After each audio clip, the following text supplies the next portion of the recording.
Bonjour à tous et bienvenue. Comme chaque année depuis maintenant 10 ans, aux alentours du 10 octobre, Journée mondiale de la santé mentale, une semaine est consacrée à la santé mentale en Wallonie. Et oui, il est encore bien nécessaire aujourd'hui de parler de santé mentale. Combien de personnes n'osent avouer qu'elles ne se sentent pas bien, qu'elles sont dépassées par des émotions qui les submergent et renoncent à chercher de l'aide dont elles ont besoin de peur d'être étiquetées. Même si la crise sanitaire que nous traversons a finalement plaidé la cause de la santé mentale, il reste du boulot à abattre. Le confinement, puis le déconfinement ont en effet logé toute la population à la même enseigne. Tout le monde a été touché et chacun a dû porter son lot d'inquiétudes, a dû faire face à l'incertitude. Si les vécus des uns et des autres peuvent être bien différents, chacun est concerné. La semaine de la santé mentale édition 2020 ne pouvait donc faire l'impasse sur ce contexte et sur cette situation inédite que nous traversons depuis maintenant plus de 6 mois. Toute cette semaine, nous allons nous intéresser ensemble à l'impact du Covid-19 sur la santé mentale, sur les ressources disponibles pour y faire face, sur les pratiques d'aide et de soins disponibles et sur la façon dont elles se sont adaptées pour rencontrer l'évolution des besoins. Comme chaque année, et plus encore cette année, compte tenu des mesures de sécurité et d'hygiène, nous avons démultiplié les possibilités de prendre part à cette réflexion. Comme maintenant, tous les jours, vous pourrez assister à des focus thématiques en ligne avec la possibilité d'y interagir. Mais vous pourrez continuer à aller sur le terrain, à la rencontre d'initiatives locales. Vous pourrez aussi, le samedi, participer à des activités en famille ou le soir, voir et débattre du film La forêt de mon père, avant de clôturer la semaine avec une rencontre littéraire. Nous espérons vous rencontrer nombreux lors de ces différentes occasions, parce que c'est ensemble qu'on peut faire face et trouver les solutions propres à chacun. Tout cela est bien expliqué sur notre site semaine-santé-mentale.be, où vous pourrez revoir les conférences et trouver une série d'articles pour alimenter la réflexion. Nous vous invitons à le parcourir. Nous vous invitons aussi à rejoindre notre page Facebook pour avoir au jour le jour des échos de ce qui s'est passé sur le terrain. Et déjà, nous tenons à vous remercier chaleureusement pour votre participation. Nous comptons vraiment sur vous pour apporter votre contribution à cette réflexion, à la compréhension de tout ce qui se passe et à la recherche des solutions. Merci donc à vous tous. Merci. Merci aussi aux différents intervenants qui ont accepté d'alimenter les focus thématiques et d'animer les ciné-débats. Merci encore à tous ceux qui ont mis de l'énergie pour vous accueillir sur leur terrain ou lors des journées famille. Merci à la Wallonie qui nous soutient depuis toutes ces années, sans qui nous pourrions mener notre action et vous proposer ce programme. Et surtout, merci au CRESAM, au conseil d'administration, et plus particulièrement à l'équipe qui s'investit sans compter dans cette campagne qui chaque année prend davantage d'ampleur. Un merci tout particulier à Julie Delbascourt, grande organisatrice de cette semaine, à qui je vais passer la parole pour introduire le thème du jour. Au nom du CRESAM, je déclare ainsi ouverte l'émission 2020 de la Semaine de la santé mentale. Bonne semaine à tous.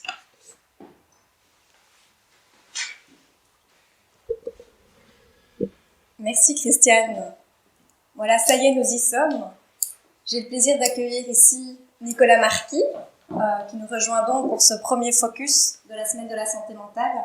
Comme l'a dit Christiane, un ensemble de focus qui seront disponibles toute cette semaine pour faire le point ensemble sur la santé mentale. On le sait, notre santé mentale individuelle mais aussi collective a été vraiment très impactée, en tout cas impactée de certaines façons, et c'est ce qu'on va découvrir depuis le début de la crise.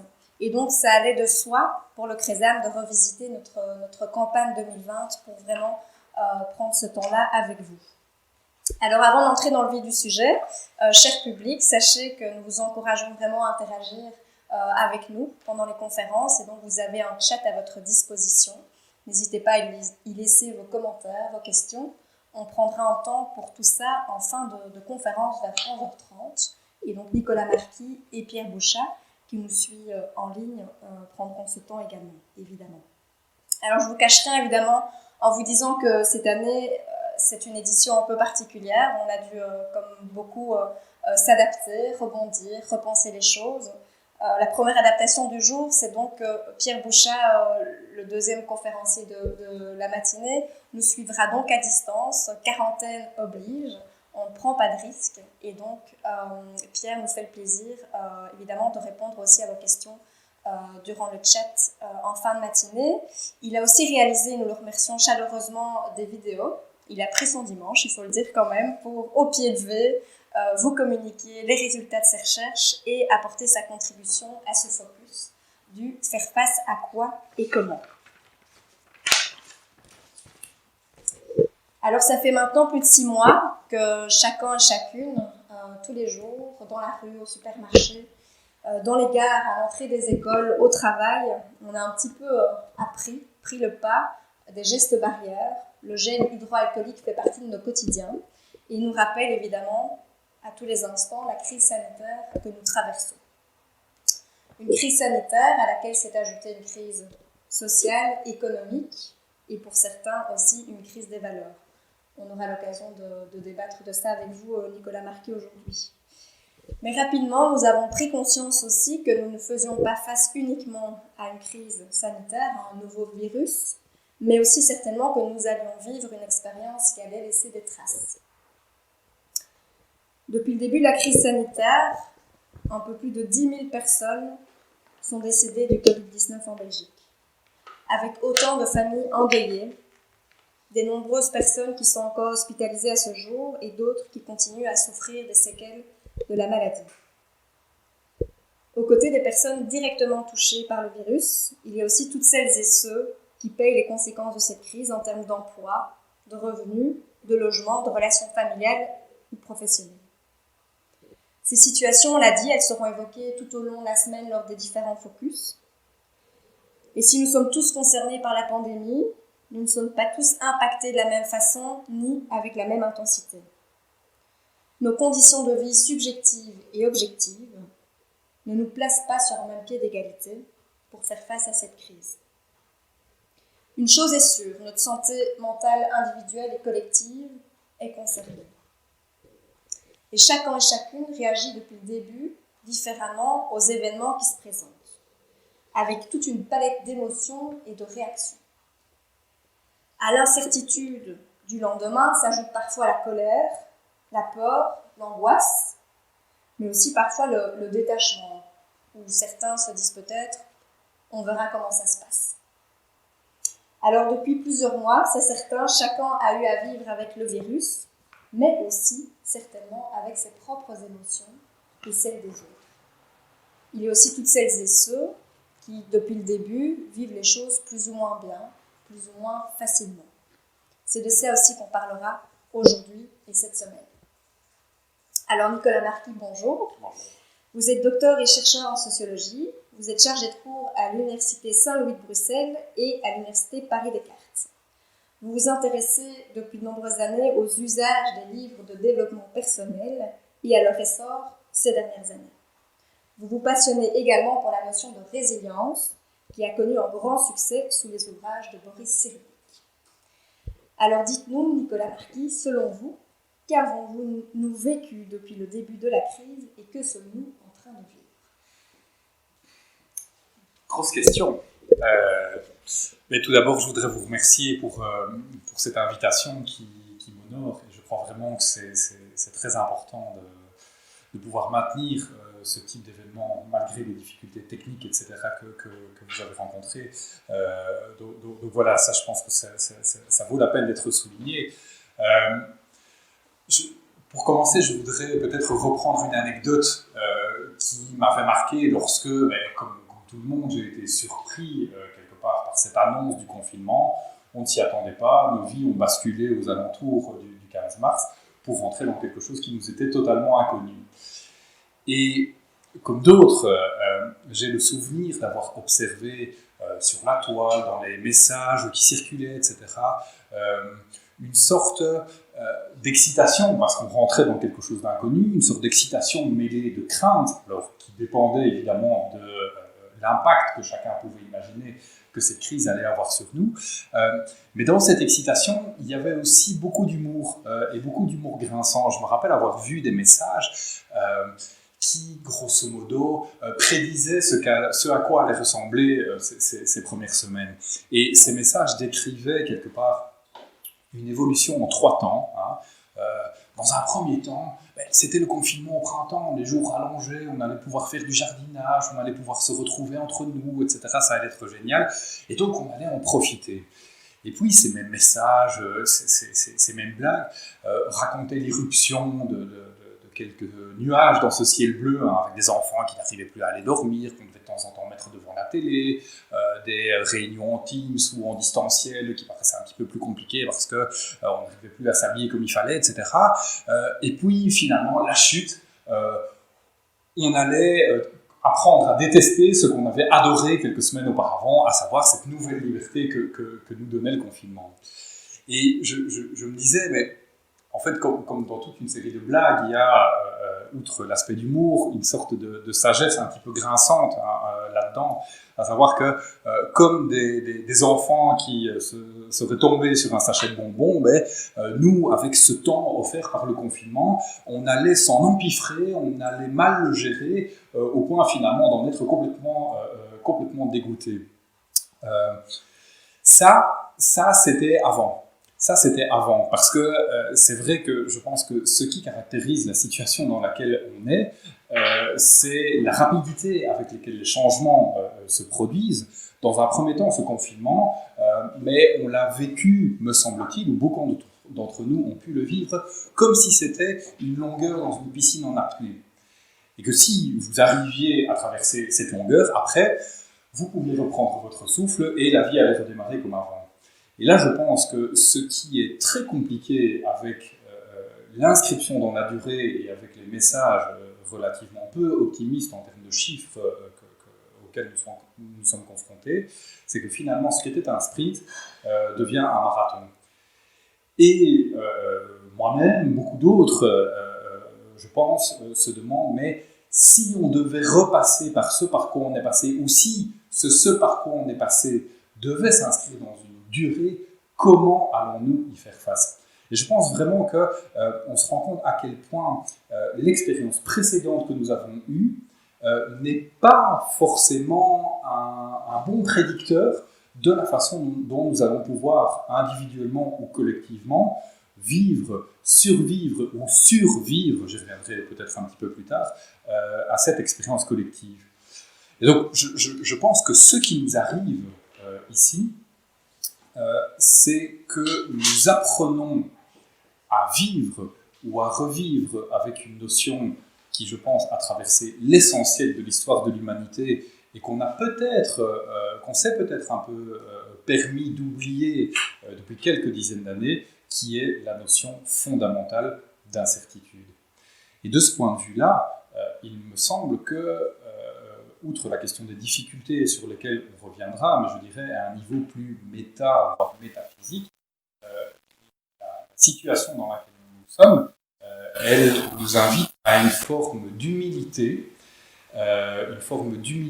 et peut-être aussi de conscience plus aiguë de la chance et du caractère extraordinaire d'une activité que nous passons normalement notre temps à faire. Et cette activité, c'est simplement celle de prévoir. Prévoir ce qu'on va pouvoir faire ce soir. Prévoir de pouvoir inviter des amis à dîner la semaine prochaine. Prévoir de pouvoir partir en vacances à la Toussaint ou à d'autres moments. Prévoir le fait de, éventuellement, pouvoir changer de boulot, de mettre les enfants dans telle école plutôt que telle autre, etc. Et on se rend compte que tout ça est aujourd'hui d'une fragilité qui, je pense, est naturel dans le sens où, en réalité, pour pouvoir prévoir, il faut qu'une série de choses soient alignées. Mais nous avons tellement pris l'habitude que les choses soient alignées et de ne pas être menacés par une série d'incertitudes ou de contingences que, quelque part, eh bien, aujourd'hui, nous apprenons, je pense, avec une grande difficulté, le fait que cette incertitude, on va peut-être pouvoir la traîner, on va peut-être devoir la traîner vraiment très longtemps. D'accord. Donc vous l'avez dit, vous insistez vraiment sur la notion d'incertitude et donc cette difficulté à pouvoir anticiper qui nous marque en fait depuis le début de cette crise. Nous avons posé la même question à Pierre Bouchat. Alors, Pierre Bouchat a accepté aussi de relever le défi aujourd'hui et d'apporter sa pierre à l'édifice, comme on dit, sur cette question du qu'avons-nous vécu et que sommes-nous en train de vivre. Pierre Bouchat, lui, est psychologue social et professeur invité à l'ULB, à l'Université catholique de Louvain et à l'Université de Metz. Ses travaux de recherche portent sur les émotions collectives. Alors Pierre Bouchat vous propose de découvrir à travers une première vidéo son point de vue en tant que psychologue social sur cette question du vécu et que sommes-nous en train de vivre. Il va retracer avec nous les premiers temps du confinement et leur impact sur nos émotions et nos réactions face à ça, la pandémie que nous sommes en train de vivre. Bonjour à tous, je m'appelle Pierre Bouchat, je suis psychologue social et je vais aujourd'hui essayer de répondre à un ensemble de questions que vous m'avez posées à partir des outils de ma discipline et des résultats de quelques études que nous avons menées avec mes collègues. Alors, la première question, c'est une question qui est extrêmement vaste et pourtant relativement courte, c'est qu'avons-nous vécu et que sommes-nous en train de vivre? Alors, je pense que nous avons vécu énormément de choses depuis la situation de confinement, mais une chose importante que nous avons vécue, c'est une déstabilisation d'un ensemble de nos croyances et une déstabilisation à la fois personnelle et à la fois sociale. Je vais essayer de m'expliquer. En tant qu'être humain, nous vivons dans un monde qui nous paraît relativement ordonné, qui est régi par un ensemble de règles, de conventions, de normes. Et ce qui est important à savoir, c'est que ces règles, ces conventions, cet ordre et ces normes, ce sont des constructions sociales. Ce sont des constructions permanentes contre le non-sens du monde et le chaos du monde dans lequel nous vivons. Voilà. Ce chaos, nous le voyons presque jamais.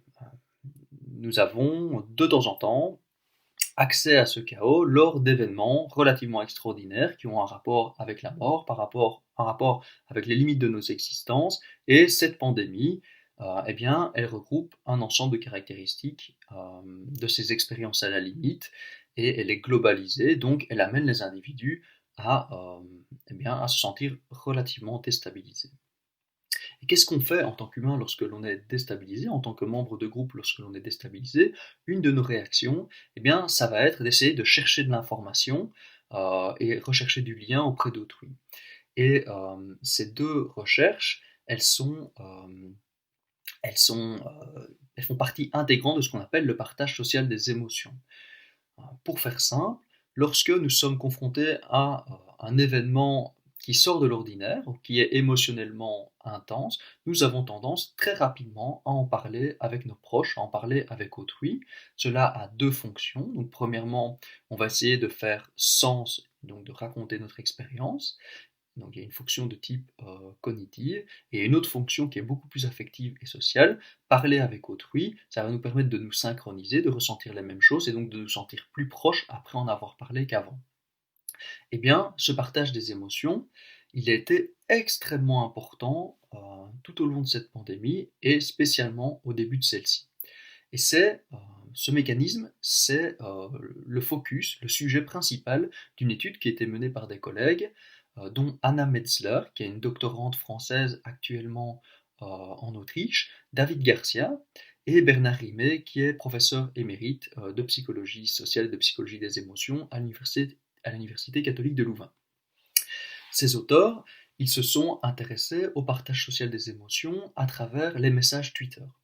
Ce n'est pas leur première étude sur le sujet, mais elle est extrêmement originale celle-ci parce qu'ils ont réussi à regrouper des messages, 8,3 milliards de tweets issus de 18 pays, de 4 continents et donc dans 6 langues, afin d'étudier les dynamiques émotionnelles que l'on pouvait retrouver dans ces tweets. Et ce qu'ils repèrent dans ces tweets, c'est une augmentation drastique de l'émotion et de l'affect d'anxiété dans les premières semaines, donc dès les premiers jours, avant même le confinement, et puis après pendant plusieurs semaines après les confinements imposés par nos États. Donc au niveau de l'anxiété, on voit une explosion sur tous les continents. Deuxièmement, plus progressivement, donc un peu plus tard, ce que ces auteurs repèrent, c'est une augmentation de l'émotion et du sentiment de tristesse. Cette augmentation, elle n'est pas aussi importante que celle de l'anxiété, mais elle est significative et elle semble traduire eh bien, la restriction de nos liens sociaux. Et troisièmement, ce qui est relativement intéressant comme résultat de leur étude, c'est que l'émotion de colère, eh bien, elle n'augmente pas, en tout cas dans les premières semaines de confinement. Qu'est-ce que cela signifie? Eh bien, cela signifie que la population s'est conformée et a globalement très bien accepté les premières mesures de confinement. Voilà. Donc vous voyez ici tout ce mécanisme d'essai de recréation de sens et cette dynamique émotionnelle qui émerge juste après la période de confinement. Voilà. Alors, une deuxième question qui m'a été posée concerne les recherches actuelles sur les émotions individuelles et collectives liées à la pandémie de coronavirus. Nous avons en effet mené un ensemble de recherches avec mon équipe sur les émotions à la fois individuelles et collectives dès les tout débuts de la période de confinement. Et nous nous sommes intéressés à la population belge, évidemment. Nous avons très rapidement diffusé à travers les réseaux sociaux, les portails de nos universités et également la presse, un questionnaire donc un questionnaire bilingue en français et en néerlandais, auquel 1383 personnes ont répondu dans un premier temps, c'est-à-dire dans les tout premiers jours suivant la période de confinement. Nous avons recontacté ces personnes par la suite, juste avant le déconfinement, donc c'est-à-dire après plusieurs semaines, et une troisième fois vers le 9 juin. Donc là, on était déjà relativement déconfiné et on était passé à une autre étape. Et qu'est-ce que cette étude montre? Voilà. Donc, premièrement, nous nous sommes intéressés à l'évolution d'un ensemble d'indicateurs de type émotionnel, c'est-à-dire des affects positifs tels que la joie, l'espoir, et d'indicateurs d'affects de type négatif tels que la tristesse, la colère, la frustration. Et puis, nous avons également étudié un ensemble d'indicateurs plutôt sociaux, comme la perception du sentiment de solitude, le soutien social perçu, mais également l'impression, ce qu'on appelle nous l'identification sociale, l'impression de faire partie d'un groupe, mais également la menace perçue, la menace que nous attribuons au coronavirus. Et qu'est-ce que ces résultats montrent? Eh bien, finalement, ils montrent quelque chose qui nous a relativement étonnés, mais au début, donc dans les premiers jours qui suivent le confinement, nous avons assisté absolument pas à un effondrement de la psyché de la population. En fait, ces résultats étaient relativement réconfortants. Alors, au niveau émotionnel, ce que l'on voit premièrement, c'est que nous ressentions à l'époque beaucoup plus d'affects positifs que d'affects négatifs. Deuxièmement, notre sentiment de solitude était relativement bas, notre sentiment de soutien social perçu était relativement élevé. Nous avions également une ouverture à l'expérience, donc une envie de découvrir de nouvelles choses et de rencontrer de nouvelles personnes qui était relativement élevée également. Et ce qui est tout à fait intéressant, c'était que notre sentiment de menace par rapport au coronavirus, eh bien, il n'était pas spécialement élevé, les niveaux étaient plutôt moyens.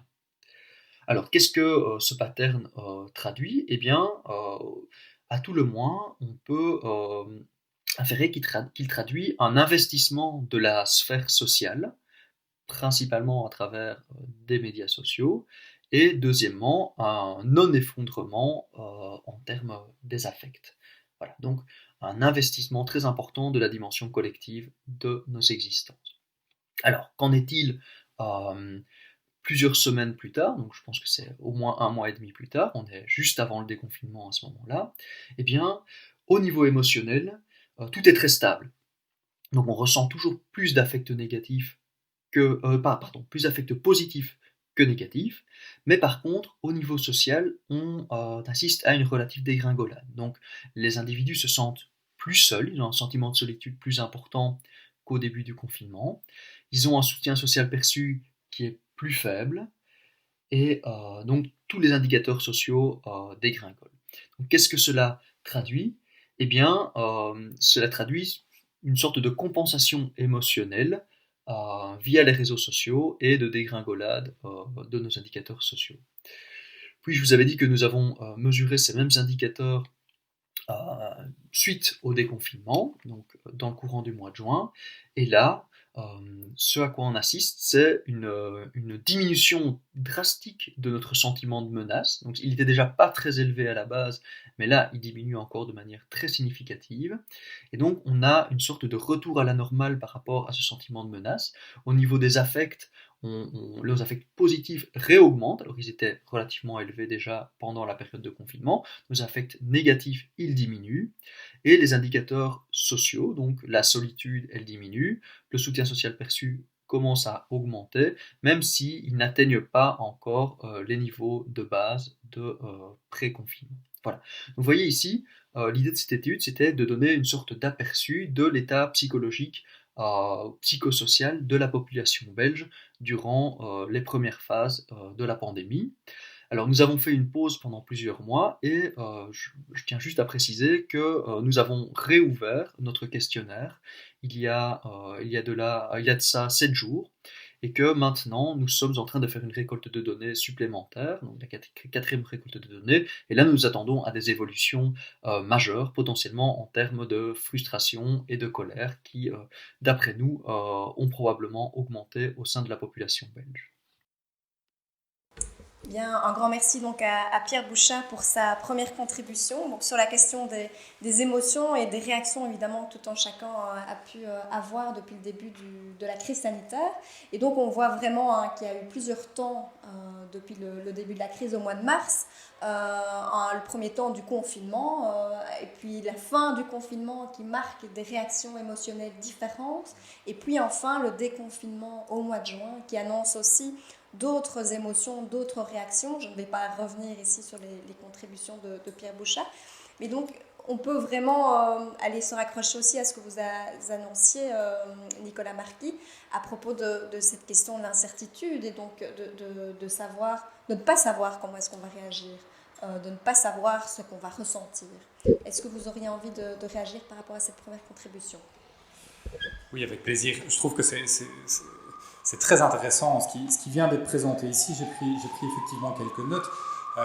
La variation, moi c'est ça qui m'a marqué en fait dans l'étude qui a été présentée, c'est la variation de ce qui est mesuré en quelque sorte.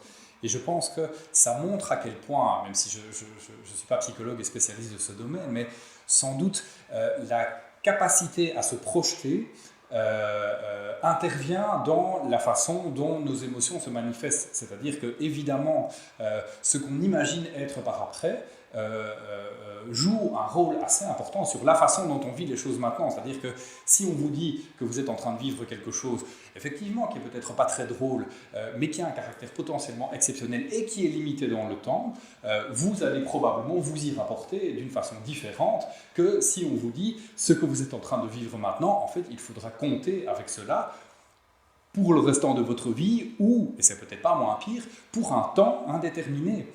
Et donc vous êtes dans le brouillard pour un certain temps.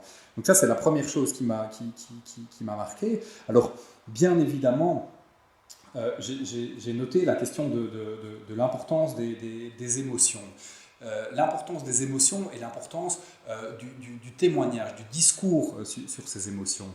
Et je pense que je reprends là ma casquette de sociologue, c'est une question intéressante de se demander pourquoi est-ce qu'à la fois dans les discours, je dirais, experts, dans le très bon sens du terme, tel que celui de Pierre ici, les émotions ont pris une telle place, c'est-à-dire pourquoi est-ce qu'on consacre de plus en plus d'études à cette question, mais je dirais même que cette montée en puissance de la grille de lecture par les émotions, c'est quelque chose qui n'est pas du tout propre au milieu, au pluriel expert ou au milieu scientifique. C'est quelque chose que tout un chacun apprend à manier. C'est vraiment devenu, de mon point de vue, quelque chose qui est aujourd'hui une grille de lecture pour se questionner sur des aspects assez basiques et fondamentaux, par exemple, savoir comment est-ce qu'on va. Alors, cette question, c'est quelque chose qu'on se dit tous les jours. Hein. Comment vas-tu ? Moi, je vais bien. Et on ne réfléchit même pas et on n'accepterait même pas ou on trouverait étrange ou inconvenant que quelqu'un nous dise qui ne va pas bien. Simplement, encore une fois, on se rend bien compte que dans le contexte dans lequel on est, cette simple question qui en réalité présuppose à la fois toute une série de conventions sociales et toute une série de toutes choses étant égales par ailleurs, c'est-à-dire que je vous pose la question, je me doute bien que vous allez me répondre que même si vous avez des soucis à côté, ça peut aller. Mais aujourd'hui, poser cette simple question ne va plus de soi. Et on se rend bien compte quand les gens s'échangent des mails, etc. On voit des petites phrases intervenir du style j'espère que vous allez bien, ou bien prenez bien soin de vous, etc. Qui étaient des choses que auparavant on ne prenait pas forcément la peine de mentionner. Et donc une question aussi basique et pourtant je pense aussi fondamentale que celle de savoir mais comment est-ce que autrui va et finalement comment est-ce que moi je vais. Est-ce que je vais mieux que prévu? Est-ce que je vais moins bien que prévu? Est-ce que je m'en sors? Comment vont les autres, etc. C'est là aussi quelque chose par rapport auquel on est dans le brouillard. Alors, de ce point de vue-là, je pense que ce qui est intéressant à noter, c'est que il y a quand même, il faut bien le dire, une quantité de discours impressionnants qui a été produit à propos de l'épidémie, à propos du contexte de confinement, à propos de ses conséquences, et des personnes plus âgées dans mon entourage ont tendance à faire une sorte de rapprochement. Alors je ne sais pas ce qu'il vaut, mais en tout cas, de leur point de vue, ça fait du sens, entre cette épidémie-ci et une épidémie qui a eu lieu fin des années 60, donc la grippe de Hong Kong, qui a aussi apparemment fait un nombre de décès relativement important, mais dont, disent-ils, ils n'ont pas de souvenir qu'on en ait autant parlé qu'aujourd'hui. Et je pense que il faut se demander, mais oui, mais finalement, d'où vient ce discours? Alors, la première réponse, elle semble assez évidente, elle est de dire, mais on a un nombre très important d'experts qui manifestement ne sont même pas d'accord entre eux, mais qui saturent l'espace public, et encore une fois, il faut que je sois très clair là-dessus, je ne le dis pas du tout de façon critique, parce que je pense que cette position des experts épidémiologistes, etc., elle est à la fois très compliquée, et elle n'est pas décidée par eux, c'est-à-dire qu'il y a des experts qui sont considérés comme tels par les pairs scientifiques, mais d'autres experts qui peuvent être autoproclamés, je vais y arriver, évident, mais il y a aussi des experts qu'on proclame malgré eux experts, et par rapport auxquels on attend à la fois qu'ils nous disent ce qui est, qu'ils nous disent comment on va en tant qu'individu, en tant que société, voire même qu'ils nous aident à prévoir avec des courbes, avec des modélisations, avec de la stochastique, etc., ce que nous n'arrivons plus à voir à notre niveau individuel, voire même qu'ils nous donnent des solutions. Donc ça, je pense que c'est une première réponse à la question de, mais finalement, pourquoi tant de discours à propos de cette pandémie? Mais il me semble qu'il y a un second aspect. Et là, je vais rejoindre certains des propos de Pierre Bouchat qui ont été présentés à l'instant, c'est que le gazouillis sur Twitter ou la quantité de propos qu'on entend à propos de cette pandémie, cette quantité, elle n'est pas que du fait des experts, bien au contraire. Et ça, du point de vue sociologique, je pense que c'est un fait absolument marquant. Il y a plein de choses qu'on ne sait pas encore sur cette épidémie et sur ses conséquences. Mais il y a au moins quelque chose qui me paraît complètement clair, c'est que cet événement sanitaire, cette catastrophe, pour le dire comme ça, est la première à se dérouler dans un contexte où le témoignage et le témoignage à partir de soi-même est quelque chose qui, à la fois, est devenu techniquement très démocratisé, notamment via les réseaux sociaux, mais également via d'autres canaux, donc à la fois techniquement démocratisé, mais aussi socialement considéré comme prestigieux. Et là, je pense qu'on tient à quelque chose de particulièrement intéressant. C'est-à-dire que cette crise, fondamentalement, par rapport à d'autres malheurs qui touchent le monde à l'heure actuelle, et l'idée n'est pas du tout ici de distribuer des bons ou des mauvais points, mais fait plus de bruit, pour le dire très poliment, que d'autres crises majeures qui soit se déroulent à bas bruit, soit se déroulent plus loin, etc., etc. Et je pense que de ce point de vue-là, pour comprendre cette quantité de discours, il faut faire très attention au point qui vient d'être soulevé ici. C'est-à-dire que, finalement, vous comme moi, comme la plupart du commun comme le commun des mortels, nous n'avons qu'une prise extrêmement limitée sur la crise.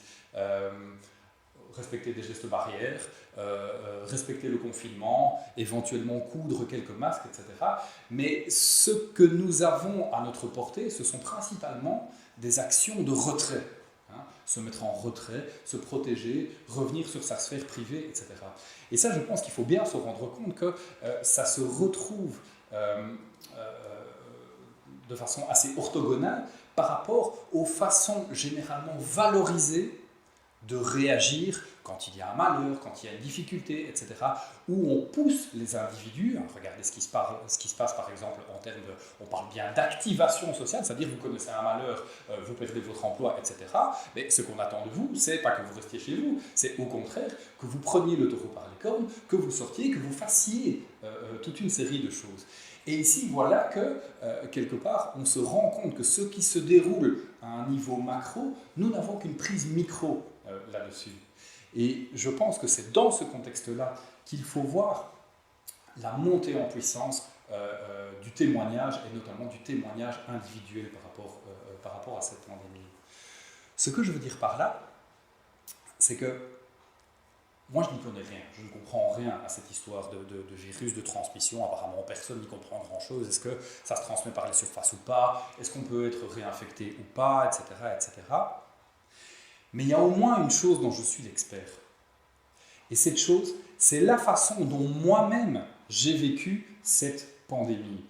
Avec ma situation qui était la mienne, avec 2 enfants, mais avec un jardin, avec le fait que je n'ai pas perdu mon boulot, etc., etc., avec mes difficultés, mes avantages, etc.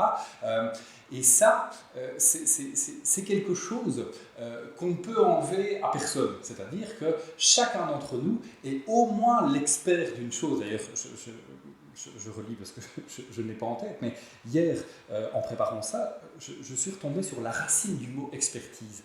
Et en fait, la racine étymologique du mot expertise, c'est expertus, en latin, qui a éprouvé, et qui vient de experiri, je l'ai découvert sur le littéraire, donc je ne savais pas moi-même, experiri, la même racine que dans periculum et dans peritus, donc ex-periculum, la personne qui a réussi à se sortir du danger, et peritus qui est habile, donc ça veut dire la personne qui a une habileté à se sortir d'une expérience négative qu'elle a eue. Et quelque part, nous sommes tous devenus les experts des conséquences que les pandémies, ou que cette pandémie en particulier, ont eues pour nous. Et aujourd'hui, on est dans un contexte où il est quelque part bien vu, voire il est quelque part attendu de chaque individu qu'il raconte la façon dont cela s'est passé pour lui. Et je pense qu'au-delà de cette attente sociale sur laquelle on pourra revenir, il faut bien se dire aujourd'hui qu'on est dans un environnement, vous avez évoqué le fait que j'ai beaucoup travaillé sur le développement personnel, et je pense que c'est la même chose dans d'autres lieux de la santé mentale, on est dans un environnement où le témoignage, le fait de parler à partir de soi, le fait de s'exprimer, le fait par exemple de faire s'exprimer les enfants, est aujourd'hui un outil qui est en soi doté de vertus thérapeutiques. Donc c'est bien de s'exprimer, c'est bien de parler, c'est bien d'avoir des émotions, quelles qu'elles soient, de pouvoir les partager, mais je pense que ça montre à quel point la façon dont nous vivons aujourd'hui cette épidémie est potentiellement très différente. Je n'y étais pas et je ne suis pas du tout spécialiste de cela, mais d'une façon très différente dont les personnes ont pu subir des épidémies de peste, où la question était moins celle de comment avons-nous vécu individuellement, émotionnellement cette épidémie, mais plutôt quel est le message qui peut nous être envoyé par des entités divines ou par d'autres entités. Donc voilà, autour de cette question de témoignage, je pense que l'épidémie nous apprend beaucoup de choses sur qu'est-ce que c'est être un individu dans une société qui valorise les émotions, qui valorise le témoignage. Et pour cela, du point de vue sociologique, elle est un laboratoire sur nos façons de faire face au malheur. Merci pour cette contribution. Vous l'avez dit, donc, depuis le début de la crise, l'essentiel des réactions, et ce qu'on nous a demandé finalement, c'était d'être davantage en retrait sur soi, de sortir le moins possible, de limiter ses contacts. Et donc nous avons voulu aussi poser une question à Pierre Bouchat, qui est psychologue social, pour essayer de comprendre aussi finalement dans une situation de repli sur soi quel pouvait être l'impact des réseaux sociaux mais aussi de l'entourage proche sur les émotions que nous sommes amenés à vivre et du coup sur les réactions liées à ces émotions-là. Et donc je vous propose de regarder tout de suite une deuxième contribution de Pierre Bouchat sur cette question. Une troisième question qui m'a été posée est la suivante. L'entourage proche et les réseaux sociaux ont-ils un impact sur les émotions? Eh bien oui en fait. Il s'agit de deux niveaux et de deux variables extrêmement importantes dans la situation actuelle. Nous avons pu montrer, entre autres, que les individus qui se sentaient les plus émotionnellement synchronisés avec leurs proches étaient également les individus qui avaient des niveaux de solitude les plus bas, les niveaux de soutien social perçu les plus élevés et qui trouvaient que la vie avait plus de sens. Donc ce que nous voyons, c'est que cette variable familiale, elle est extrêmement importante à la fois au niveau émotionnel, mais également au niveau de l'identification, donc au niveau social, dans le maintien de notre bonne santé psychosociale. Et les réseaux sociaux, oui, évidemment, ils ont une importance qui est capitale. Je vous ai parlé un peu plus tôt de cette étude qui était menée sur les messages à travers Twitter. Donc, ils nous permettent d'appréhender ce qu'on appelle le partage social à une très grande échelle. Ils sont une sorte de démultiplicateur des informations que nous pouvons nous envoyer. Et, euh, et l'usage de différents réseaux sociaux, ce qui est assez intéressant, eh bien, c'est qu'il est lié à des effets plus ou moins différents. Ce qu'on a pu montrer dans une autre étude avec nos collègues français enfin, de l'Université de Lorraine, David Bourguignon et Alexandra Massi-Antonio, c'est que en fonction du réseau social, on pouvait avoir des effets plus ou moins positifs ou plus ou moins négatifs de l'utilisation. Principalement, Twitter était lié à des indicateurs psychosociaux plus négatifs, donc une évolution plus négative de nos indicateurs psychosociaux par rapport à Facebook ou Instagram. Et cela est probablement lié à l'emploi que nous en faisons. Nous envoyons des informations très différentes et nous cherchons des fonctions très différentes sur Instagram où principalement on va chercher à se divertir et sur Twitter où on va essayer de s'informer et on a beaucoup de messages à valence émotionnelle négative. Voilà. Donc ça c'est un des aspects des réseaux sociaux. Un autre aspect c'est qu'ils agissent comme des multiplicateurs d'informations, mais qu'on a de l'information qui vient, qui est extrêmement contradictoire et qui vient de tous les sens. Et en tant qu'utilisateur de réseaux sociaux, nous nous inscrivons dans des buts. Et donc ce que nous recevons comme information de manière préférentielle et que nous, la plupart du temps, attribuons à l'opinion publique générale, eh bien ce ne sont en fait que des informations de personnes qui nous ressemblent, c'est-à-dire nos amis, nos followers, etc.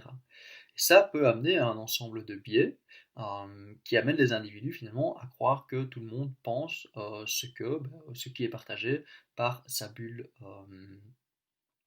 sociale. Et un des gros soucis, évidemment, c'est que, comme je vous le disais au début de cet entretien, nous sommes dans une situation de déstabilisation, et donc nous allons essayer de rechercher de l'information qui va permettre de mettre du sens sur nos existences, mais ce que nous vivons, comme en fait la plupart des situations que nous vivons, mais ici c'est poussé à son paroxysme, c'est une situation très complexe, à laquelle personne n'a vraiment de réponse, personne ne sait vraiment expliquer de manière simple ce que nous vivons, et ce qu'il faut faire pour se protéger, ce qu'il faut faire pour éventuellement sortir de cette situation et s'en sortir par le haut. Et ce que nous allons chercher, malheureusement, c'est en majorité des explications simples, et ce sont des explications qui ne sont pas données par les experts, parce que la réalité, elle est grise, elle n'est ni noire ni blanche, et elle est très complexe, et donc elle n'est pas donnée par les experts.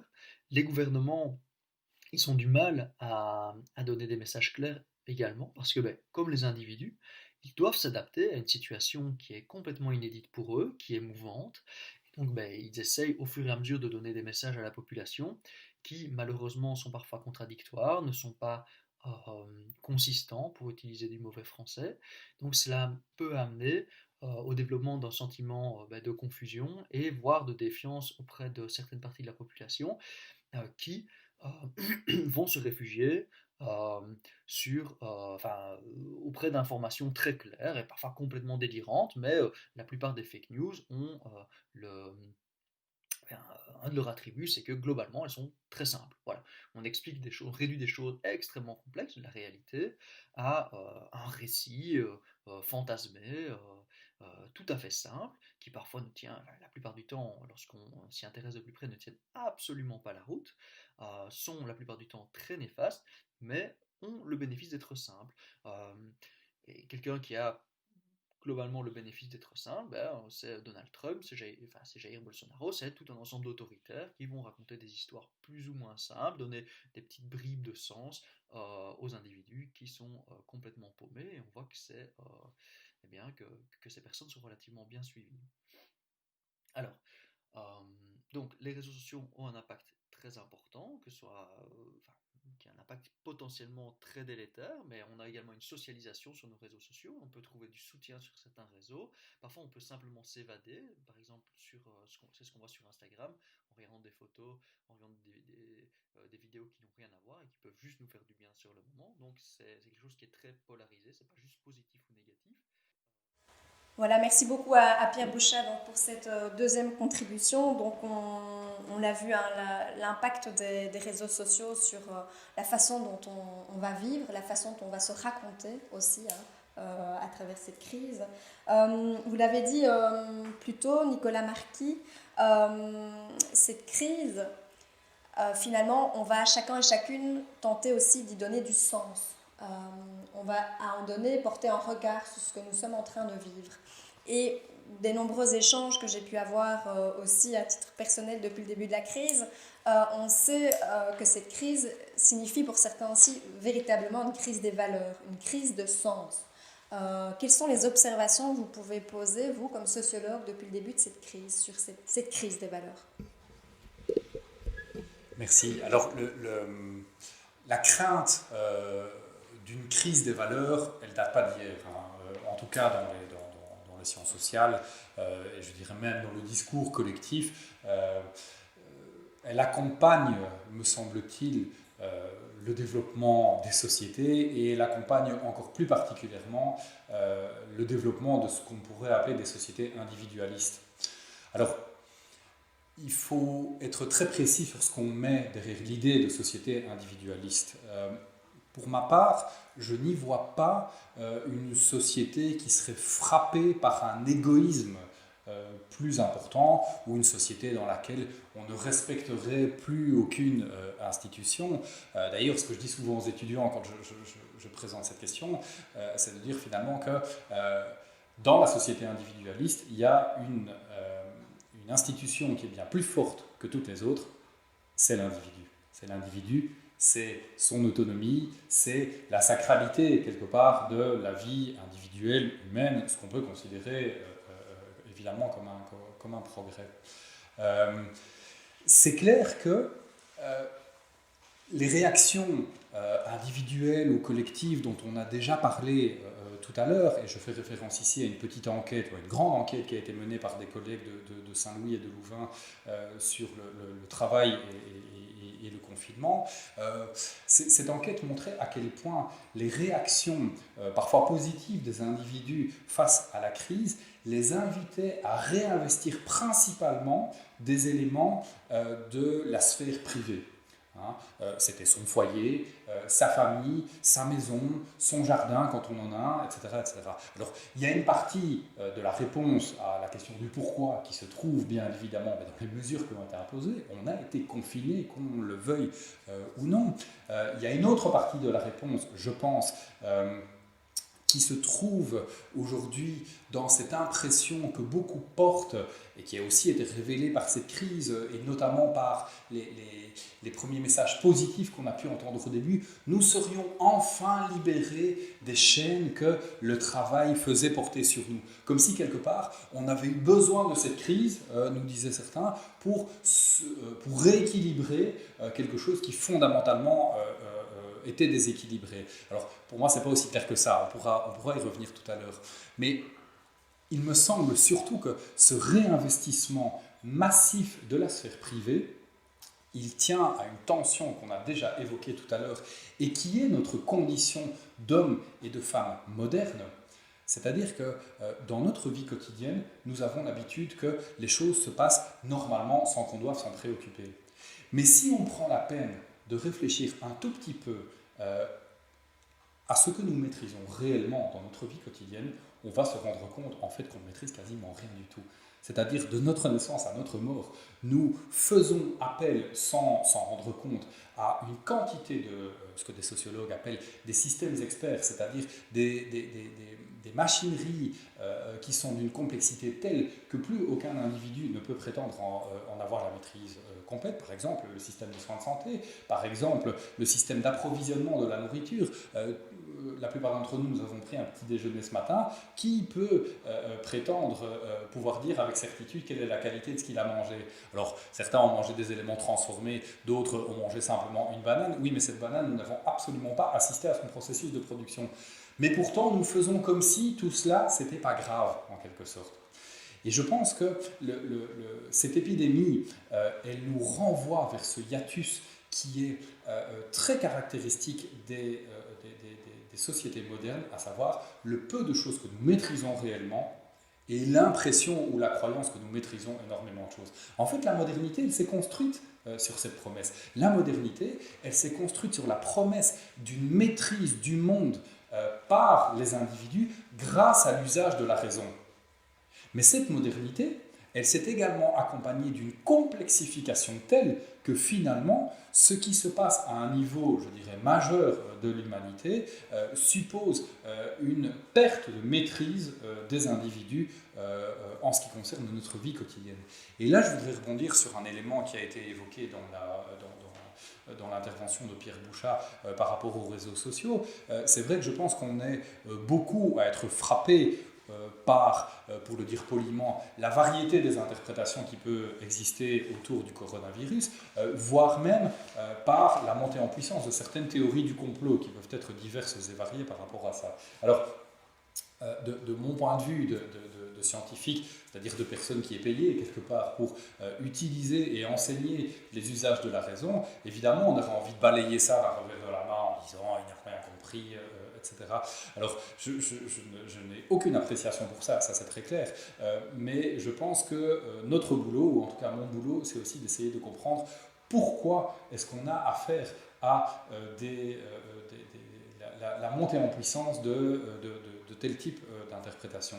Et je pense que l'une des raisons pour lesquelles ces interprétations aujourd'hui prennent une telle place, pourquoi, comme le disait Pierre Bouchat, on se laisse avoir par des messages qui peuvent être relativement simples, je pense que cette raison, il faut la chercher précisément dans cette tension qu'on peut tous vivre, qui est à la fois le caractère extrêmement macroscopique d'un phénomène qui nous est arrivé comme ça, qu'on ne maîtrise pas, qui a des conséquences sur notre vie individuelle, le fait qu'on doive se rapporter à des discours d'experts qui nous parlent de choses qu'on ne voit pas. Ben, personne n'a vu ce virus en quelque sorte d'un côté, et de l'autre côté, notre volonté de maîtrise. On a tellement été habitué à pouvoir se dire « mon enfant ressemble à ça parce que c'est moi qui l'ai élevé comme ça, c'est moi qui suis responsable de ceci ou de cela, ma vie je la conduis de la façon dont je veux, etc. etc. » Sauf qu'ici ça ne marche plus en fait cette équation-là, elle ne marche plus. C'est comme s'il y avait une sorte de voile d'ignorance qui était déchirée. Et je pense que on peut interpréter cette montée en puissance de théories, alors on peut dire complotistes, ou en tout cas de théories qui ont pour caractéristique principale de prétendre se méfier. Je vais me méfier, quels que soient les éléments qui vont m'être apportés, je vais me méfier, par exemple en disant que les personnes qui portent ces discours experts auraient des intérêts cachés ou quoi que ce soit. Alors ça, c'est dans les versions un peu élaborées, voire un peu exotiques du complotisme.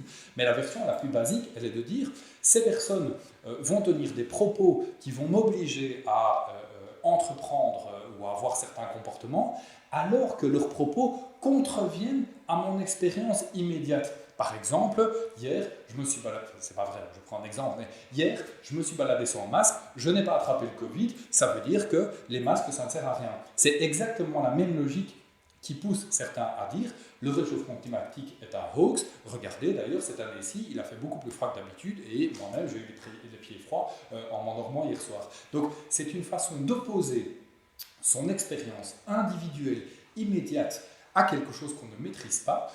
Et je pense qu'il y a là potentiellement quelque chose qui pourrait donner aux individus l'impression d'une nouvelle prise magique. C'est-à-dire, quand je ne maîtrise plus rien, il y a toujours quelque chose que je peux faire, à savoir me méfier même maladivement de tout ce qu'on me propose. Et je dis maladivement parce que ces théories du complot, si on voulait qu'elles soient cohérentes jusqu'au bout, il faudrait même se méfier du fait que vous êtes bien la personne que vous prétendez être, que le plafond ne va pas s'effondrer ici. Enfin, il faudrait se méfier d'absolument tout. Mais je pense que dans un contexte où on ne maîtrise rien, le fait de se méfier, même maladivement, donne l'impression d'une maîtrise sur notre situation. Voilà peut-être quelques éléments qui nous permettent de comprendre la difficulté de savoir où on va et de savoir à quoi s'en tenir, notamment quand on parle de valeurs. Merci. Vous venez de le dire, hein, donc nous sommes dans une société moderne où la maîtrise n'est pas énorme sur ce qu'on vit, ce qu'on peut observer. Mais il n'empêche, et c'est le thème de notre campagne d'ailleurs cette année, depuis le début de la crise, chacun et chacune est invité à faire face et je pense fait face de multiples façons à cette crise. On a notamment à travers les médias beaucoup entendu parler de la notion de résilience. C'est notamment l'objet de pas mal de vos travaux. La résilience à un niveau personnel, mais aussi à un niveau plus collectif. Voilà, qu'est-ce que vous auriez envie de nous dire par rapport à cette notion de résilience ? Merci. Je voudrais revenir un petit instant en arrière avant de parler précisément de cette notion de résilience, pour rappeler à quel point, on l'a déjà dit, donc je vais être bref là-dessus, cette crise avait un paradoxe très particulier. On a tous été touchés, tous et toutes étaient touchés quand le confinement était généralisé notamment, et puis aujourd'hui nous sommes tous et toutes soumis à la menace d'être contaminés et d'avoir des conséquences relativement graves par rapport à cette contamination. Mais si d'un côté on a tous été touchés, d'un autre côté on a été touchés de façon, vous l'avez rappelé en introduction, extrêmement différente. C'est-à-dire que c'est une crise qui a renvoyé chacun dans ses particularités sur tous les plans, social, économique, environnemental. Est-ce qu'on avait un jardin ou pas? Et si on n'avait pas de jardin, est-ce qu'on avait au moins, vous savez, quand il a fait très chaud, là, quelques arbres autour de nous ou pas? Est-ce qu'on avait des aides pour garder les enfants si on était malade? Est-ce que ces aides étaient elles-mêmes immunodéprimées, etc. Enfin bref, tout ce qui, dans la vie quotidienne, serait passé crème, pour le dire très rapidement, a pris ici des proportions extrêmement importantes. Et donc, en fait, je pense que ça a mis le doigt sur une autre tension des sociétés modernes qui m'intéresse beaucoup, c'est la tension entre une égalité de principe et une inégalité de fait. Dans les sociétés modernes, et en particulier de façon récente, je pense notamment aux messages qui sont portés par le développement personnel, mais pas que, par des discours universalistes, nous serions tous et toutes, non pas des êtres humains égaux avec les mêmes compétences, mais des êtres humains qui devraient avoir les mêmes possibilités d'arriver à faire ce qu'ils voudraient faire. Simplement, on se rend bien compte que dans la réalité, ça ne marche pas, que certains ont plus que d'autres, que certains vont mieux que d'autres, etc. Et que donc, de fait, nous sommes inégaux. De fait, nous sommes vraiment inégaux et ce confinement, cette crise, cette difficulté, je pense, a cristallisé des avantages et a cristallisé aussi des inconvénients.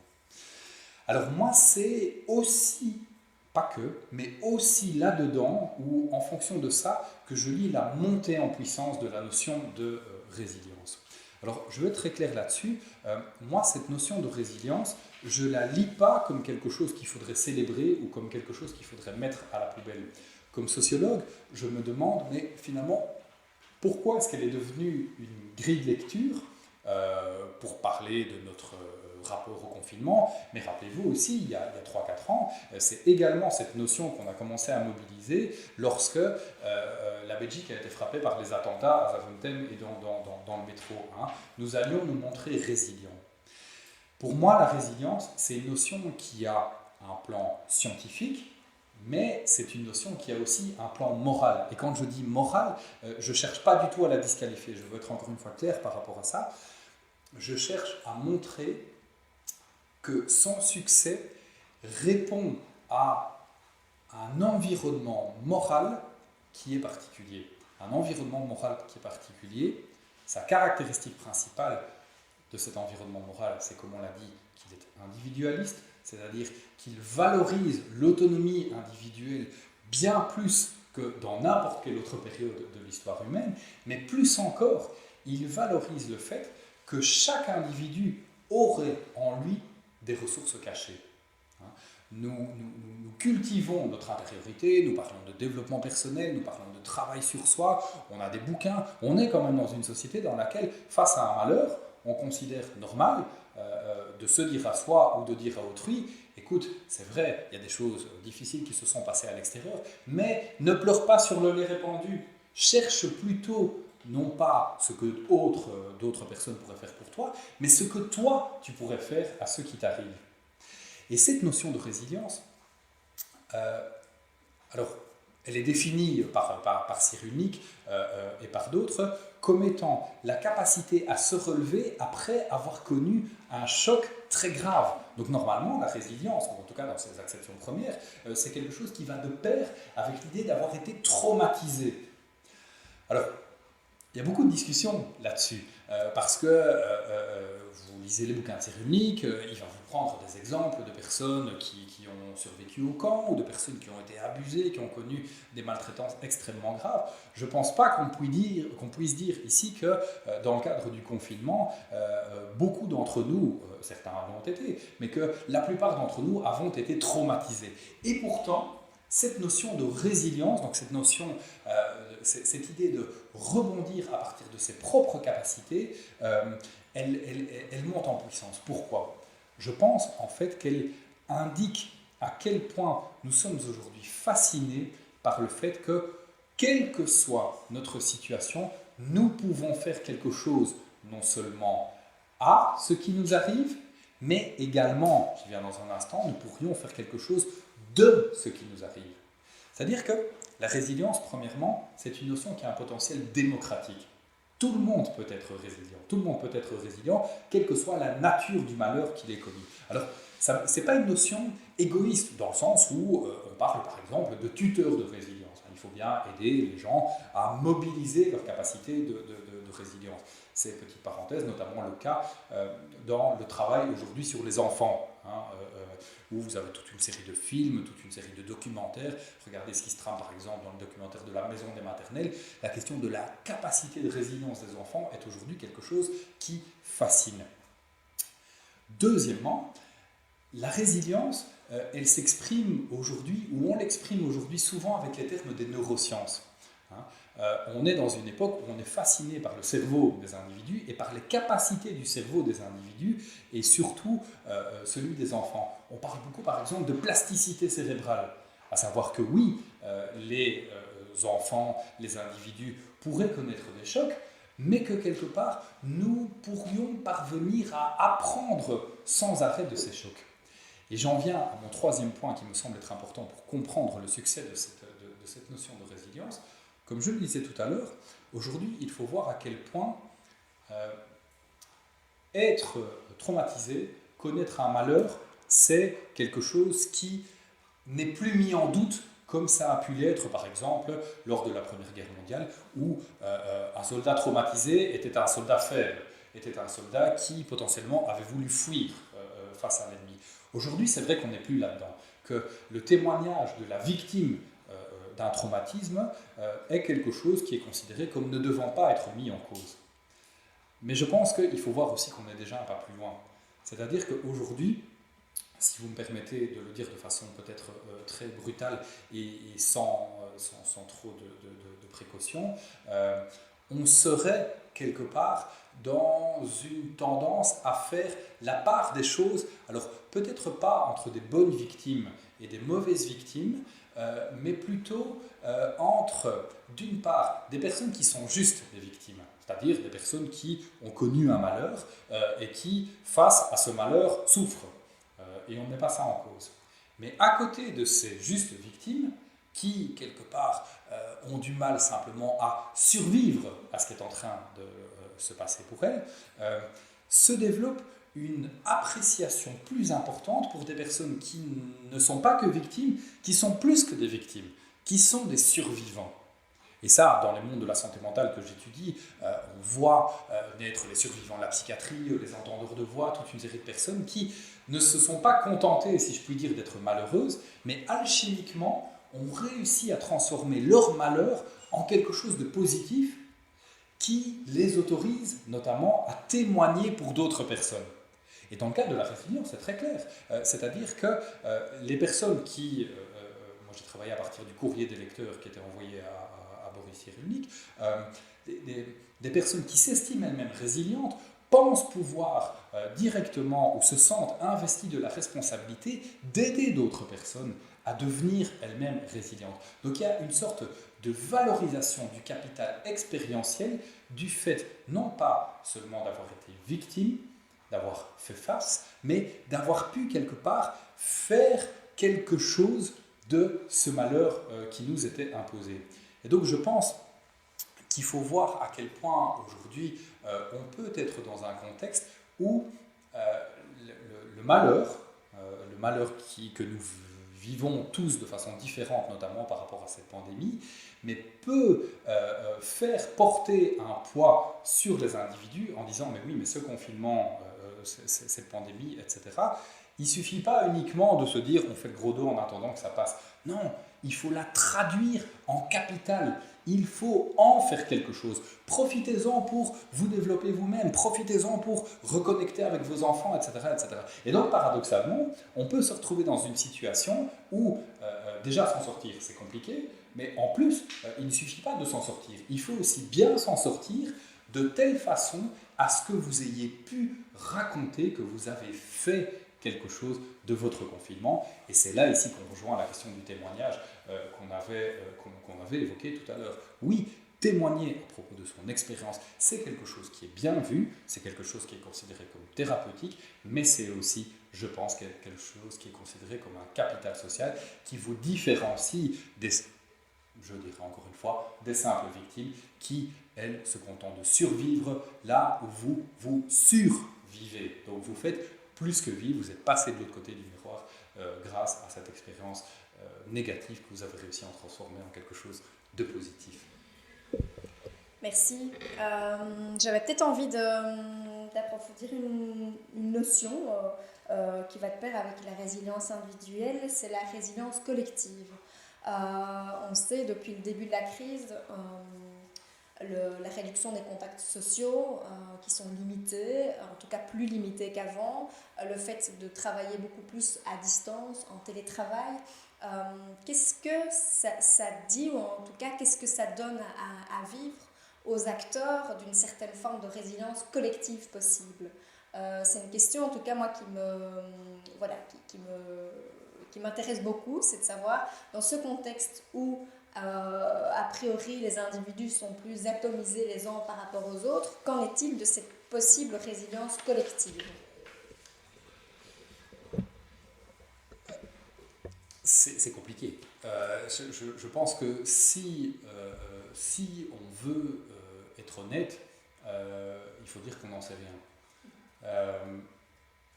Je fais référence à d'autres recherches que j'ai pu mener sur la question de l'investissement ou de la croyance dans un mouvement collectif par rapport à d'autres catastrophes qui ont précédé la crise sanitaire qui continue à exister, même si elle se passe au plus long cours, à savoir la question des changements climatiques et des catastrophes liées à la perte de biodiversité. Et dans des enquêtes quantitatives qu'on a pu mener, j'étais assez abasourdi, à la fois fasciné et aussi un peu inquiet, de voir à quel point les canaux classiques de l'action collective, c'est-à-dire les syndicats, par exemple, ou le monde politique, ou la démocratie de façon générale, étaient considérés comme étant faillis, étaient considérés comme n'ayant plus forcément de marge de manœuvre, et que ce qui allait pouvoir éventuellement sauver les choses, c'était, comme dans la métaphore du colibri qu'on connaît bien aujourd'hui, hein, chacun qui fait sa part, l'addition de petites transformations individuelles qui, quelque part, magiquement, comme une sorte de goutte d'eau qui fait déborder le vase, hein, c'est très présent dans la représentation New Age, allait permettre d'arriver à un autre système. Alors, bon, comme sociologue, moi je ne suis pas spécialiste des mouvements sociaux, mais ça me paraît aussi pas chimérique, à tout le moins incomplet.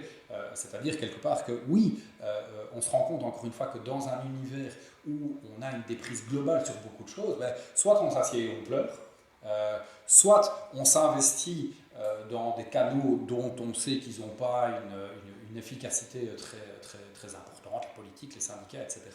Soit on se dit, et ça peut être tout à fait rationnel, eh bien moi, je vais me concentrer sur ce que je sais faire avec mes mains et avec ma tête. Je vais commencer à trier mes déchets, je vais apprendre la communication non violente à mes enfants, etc. Et j'aurai fait ma part par rapport à ce genre de choses-là. Maintenant, ça c'est un niveau très macro. À un niveau peut-être plus méso, pour dire entre l'individu et les très grands collectifs, la question de savoir ce que la réduction des contacts sociaux fait aux individus, mais personnellement, je n'en sais rien. Je n'en sais absolument rien. On a tous nos expériences par rapport à ça, en fonction de est-ce qu'on est plutôt tactile ou pas, est-ce qu'on a besoin de prendre les gens dans les bras, ou est-ce que finalement, c'est pas si grave en fait. On peut se dire, il y a toute une série de relations sociales dont je me rends compte qu'elles n'étaient pas plus utiles que ça, ou des gens, si je les vois tous les 3 mois ou tous les ans, ça revient au même. Et c'est vrai que, quelque part, je pense que ça pose la question de savoir, mais finalement, qu'est-ce qui, dans cette vague qui est déjà là et qui va prendre encore plus d'ampleur, qu'est-ce qui est vraiment du registre de la santé mentale ?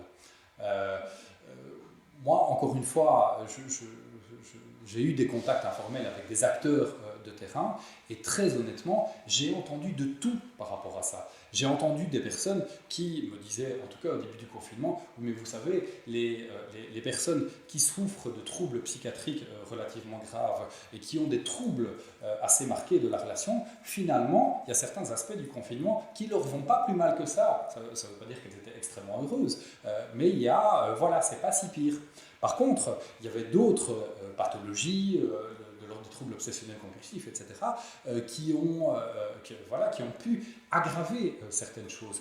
On a aussi pris le pouls dans certaines institutions, notamment des institutions qui évoluent dans le secteur de l'internement, où là aussi, on avait une variété assez impressionnante en fait, de messages de terrain qui nous disaient ça peut être la cata, comme ça peut ne pas du tout être la cata. En fait, je pense qu'il faut bien se rendre compte qu'à ce stade-ci, on n'en sait rien. Et c'est assez mineur par rapport à ce qui nous occupe ici, mais ça renvoie quand même à un problème assez fondamental de la conduite ou des politiques de soins de santé mentale en Wallonie et à Bruxelles en tout cas, c'est que nos capacités de monitoring sont extrêmement faibles. Si vous voulez des chiffres, c'est un peu comme dans la maison des fous d'Astérix, quoi. Aller chercher le laisser-passer A38, etc. On ne sait pas, tout simplement. Et donc, moi je pense que, en tout cas, du point de vue des sciences humaines et sociales, et peut-être aussi du point de vue des acteurs de la santé mentale, pour dépasser nos ressentis, qui peuvent être très, très corrects, mais nos ressentis limités à nos contextes professionnels, eh bien, il nous faudra beaucoup de temps avant de sortir du brouillard et avant de savoir, effectivement, quelles conséquences ont pu avoir certains aspects de la pandémie actuelle. Je voudrais terminer par une toute petite anecdote qui m'a été rapportée à plusieurs reprises par des personnes relativement proches. Les acteurs de première ligne ont moins de signalements. Par exemple dans les domaines de l'enfance, etc. Et toute la question, je ne vais pas la trancher bien évidemment, mais toute la question de ces acteurs de première ligne, c'est de se dire, oui mais comment est-ce qu'on doit interpréter ça ? Est-ce qu'on doit être hyper inquiet par rapport à ça en disant des drames sont en train de se jouer dans des endroits auxquels on n'a même plus accès, Ou bien est-ce que ça veut dire au contraire, interprétation optimiste, peut-être trop optimiste, mais finalement, il y a des capacités de résilience qu'on n'est pas, qui ne pouvaient pas se manifester tant que nous, on était là en train de donner nos conseils, en train de permettre aux personnes d'accéder à nos dispositifs. Mais si on se retire, on voit que quelque chose d'autre se crée. Et franchement, je pense qu'aujourd'hui encore, la plupart n'en savent rien, tout simplement. On est, oui, là, il faut bien le reconnaître, dans le brouillard par rapport à ça. Merci. Je vous propose peut-être de prendre un moment à présent pour les questions du public. Donc je vais m'adresser à la super équipe technique du jour, à mes collègues du CRESAM, pour savoir s'il y a des questions qui nous ont été adressées via le chat. La personne à poser, c'est le potentiel démocratique de cette notion de résilience n'est-il pas précisément à l'heure? Et quelle responsabilité en vient-on à attribuer à celui ou celle qui ne veut pas s'en saisir, qui ne peut pas s'en saisir?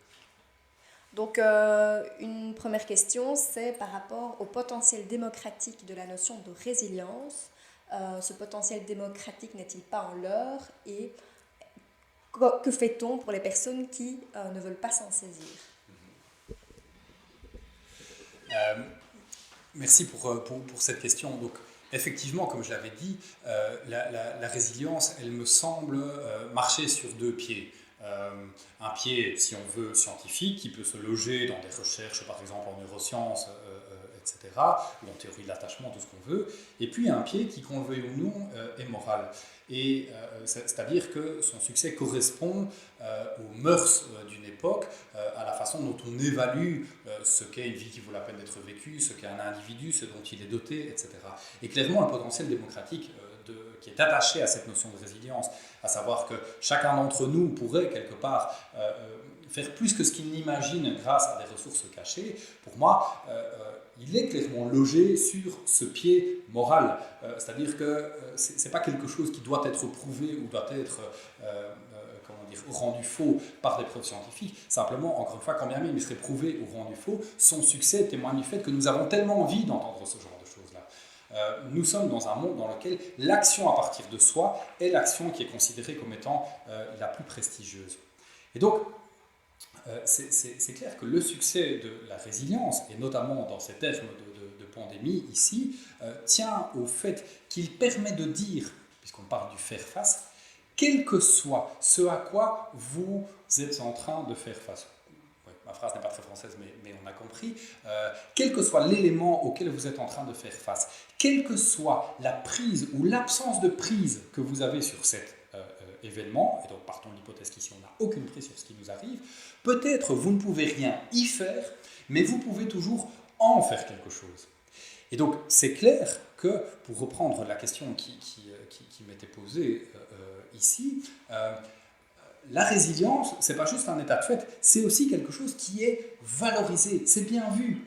Et donc, il faut bien se rendre compte, là je suis assez d'accord avec l'intervention, que ça peut avoir tendance à rendre illisible, voire illégitime, des attitudes, des personnes, des situations dans lesquelles on ne souhaiterait pas intégrer ce jeu de langage-là, et dans lesquelles, eh bien, face à la pandémie ou face à un quelconque malheur que ce soit, eh bien oui, tout ce qu'on fait, c'est subir, c'est se plaindre, c'est considérer que voilà, c'est comme ça, tout simplement. Je pense que non, le c'est comme ça, c'est aujourd'hui quelque chose qui est moins légitime que ce que ça n'a pu être, par exemple, à d'autres époques ou dans d'autres formules. Je pense par exemple à la figure de Job sur son tas de fumier, où Job il est réintégré quand il accepte l'idée que finalement il ne peut lui rien faire à ce qui lui arrive et que la marge de manœuvre elle est complètement ailleurs, par exemple dans le cas de Job chez Dieu. Mais la résilience quelque part elle nous invite à avoir la lecture inverse par rapport à ça, qui est de dire quelle que soit la situation dans laquelle vous êtes, vous n'êtes jamais totalement coincé. Il y a au moins toujours quelque chose, et là on rejoint des discours du développement personnel sur lesquels j'ai pu travailler, il y a au moins toujours quelque chose que vous pouvez faire à la situation, vous pouvez changer de regard sur celle-ci. C'est-à-dire, plutôt que de considérer la pandémie comme étant quelque chose qui m'est imposé, je peux faire contre mauvaise fortune bon cœur, je peux considérer, vous voyez, on vient avec des formules qui ont cours dans le sens commun, hein, je peux considérer que tout ce qui ne me tue pas va me rendre plus fort, et donc de chaque malheur, de chaque handicap, en faire une expérience, en faire un atout, en faire un témoignage. Oui, donc on l'a bien compris, hein, ce regard critique sur cette notion de résilience devrait nous inviter à être vigilants dans l'attention qu'on y porte. Et donc c'est sûr que soutenir chacun et chacune dans la façon dont il peut faire face aux conséquences de cette épidémie, c'est aussi peut-être tout simplement accueillir la personne telle qu'elle est, dans ce qu'elle vit. Et je pense en tout cas, par rapport à tout le travail des équipes soignantes en psychiatrie, en santé mentale, aux équipes sociales aussi, elles ont à mon avis bien en tête aussi cette notion-là d'accueillir la personne comme elle est, à travers ce qu'elle vit, et de ne pas à tout prix lui imposer un modèle de résilience. Voilà. Je me tourne à nouveau pour l'équipe pour savoir s'il y a des commentaires ou des questions par rapport à l'intervention de Nicolas Marquis. Non. Okay. Nicolas Marquis, une dernière question peut-être par rapport justement aux enjeux des prises en charge en santé mentale. Effectivement, vous l'avez dit, le monitoring en santé mentale, en tout cas, est en cours. Je sais notamment au niveau de l'administration qu'ils y travaillent et que c'est une question qui revient de façon récurrente, hein, de la part des médias notamment. Tiens, où en est la santé mentale des Belges?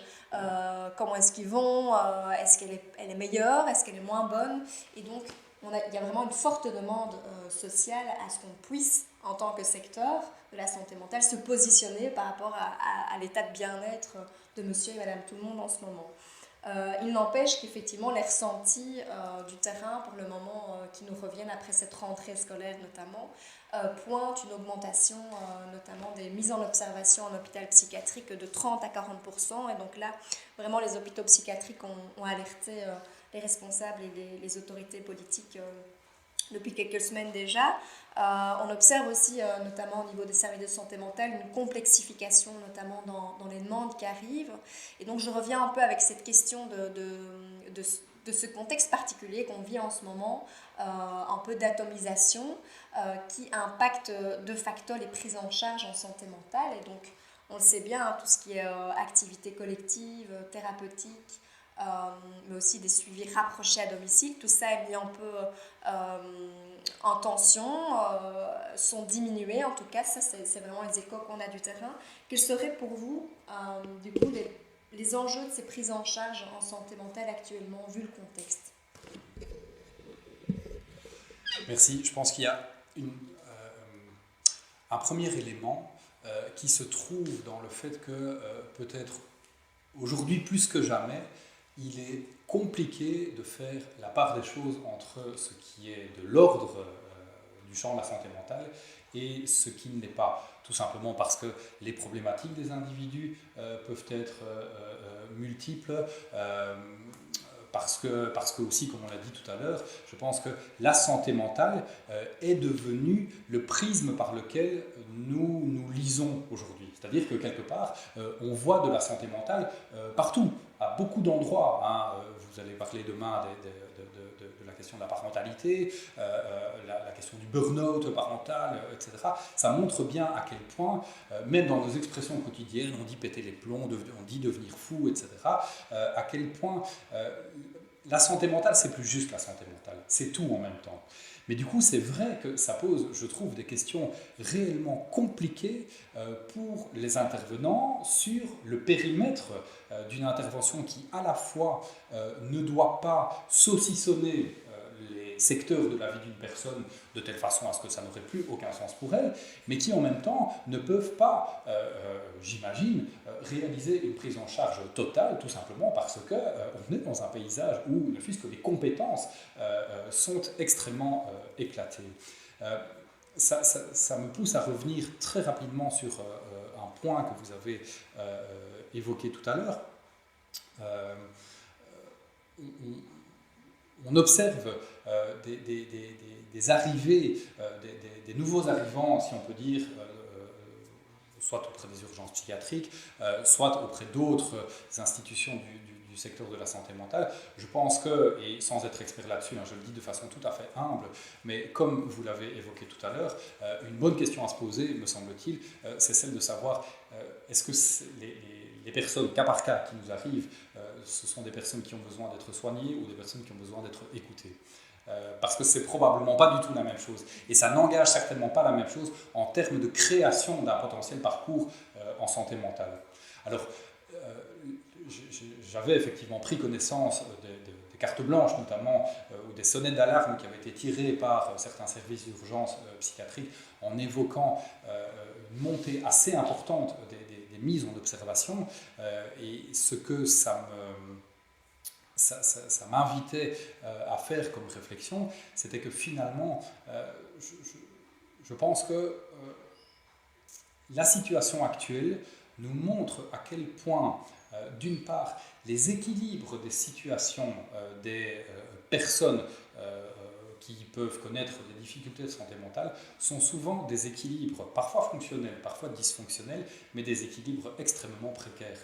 Et je fais l'hypothèse que la montée en puissance des mises en observation tient au fait que des équilibres ont été rompus tout simplement parce que géographiquement on ne pouvait plus sortir, parce que du point de vue du travail, pour les personnes qui étaient des autrui significatifs autour de la personne qui n'allait pas bien, il y a eu des difficultés qui n'existaient pas auparavant et que donc ces équilibres précaires qui tenaient tant bien que mal,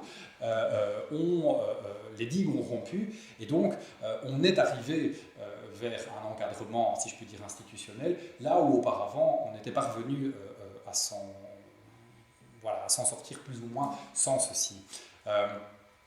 Pour moi, la conclusion de tout cela, qui ne va aider personne, mais je vais la faire quand même, c'est que ça nous montre à quel point, je pense, le travail en santé mentale, le travail de terrain en santé mentale, c'est fondamentalement un travail artisanal, et artisanal dans le très bon sens du terme, c'est-à-dire un travail dans lequel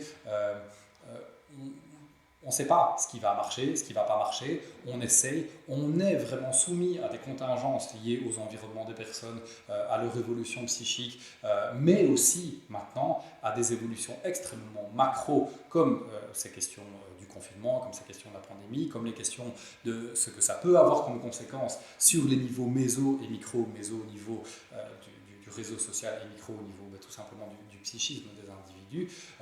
Et c'est clair que moi je suis vraiment plein d'humilité et d'admiration par rapport à ce que je peux observer sur le terrain, de la créativité qui est parfois mise en place pour continuer à faire des choses tout en prenant en compte les nouveaux éléments qui sont souvent des nouvelles contraintes, mais que oui, parfois, je dis pour la blague, c'est un peu résilient, des équipes sur le terrain parviennent à transformer deux contraintes en opportunités pour pouvoir fonctionner avec des publics très différents.